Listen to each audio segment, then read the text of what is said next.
provisions of that proposed deal is a commitment that Ukraine will not join NATO. That's a transatlantic defense alliance. Let's get more on that and the other aspects of that proposal from Ivo Dalder, who served as U.S. ambassador to NATO under President Barack Obama. President Trump now saying that this is not the final offer, that there might be room for some talks here. Do you see the deal as it stands now as an effective starting point for negotiations?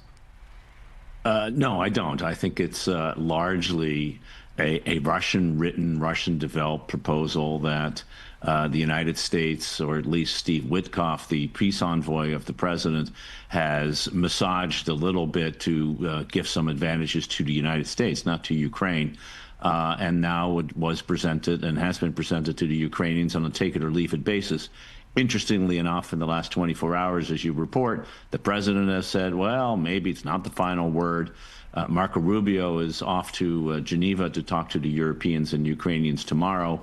It just shows you that this administration doesn't have a policy process. It doesn't have a way of putting together ideas and proposals and then have a serious negotiations. It's really a slapdash kind of way of doing business, and it leaves everyone, the Ukrainians, the Russians, the Europeans, and people here in the United States scratching their head and saying, what is it that you're trying to do here?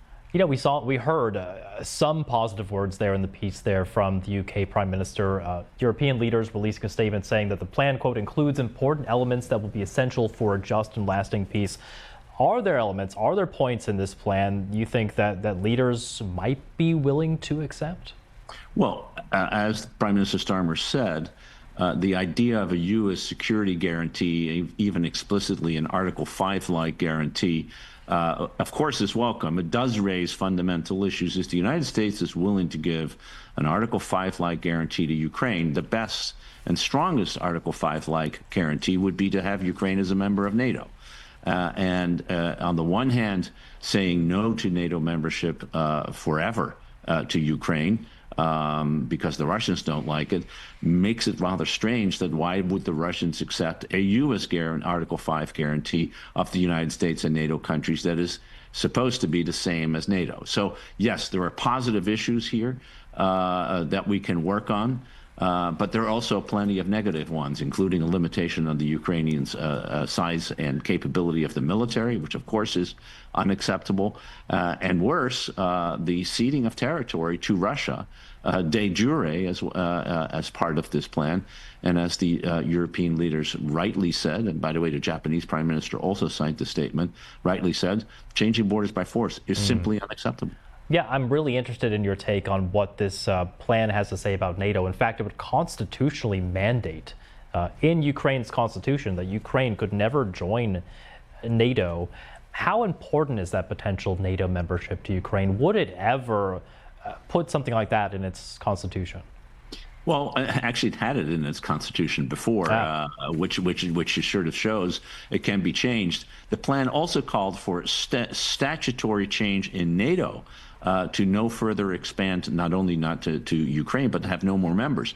That would really mean a change in the treaty, because, of course, Article 10 of the NATO treaty states explicitly that it has an open door, that any country that contributes any European country that can contribute to the security of the North Atlantic area can apply for membership.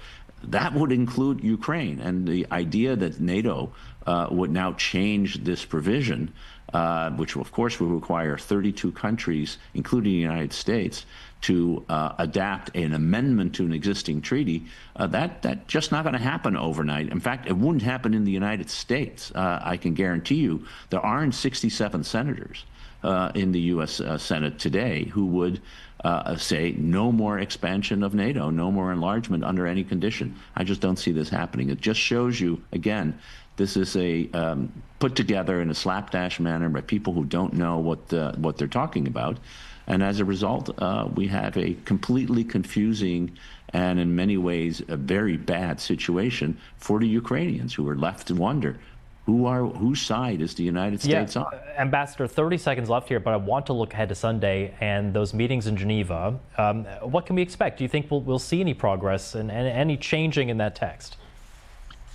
Well, I think the best way to do it is to take the text, rip it up, and start over. And I think the Europeans are going to come and say, and certainly Ukrainians are going to come and say, listen, security guarantees are great, but there's not going to be any territorial change, and there's not going to be any limits to the Ukrainian army. So why don't we just go back to where we were? Pressure Ukraine, pressure Russia, help Ukraine, and find a way to win the war, or at least make sure that Russia does not.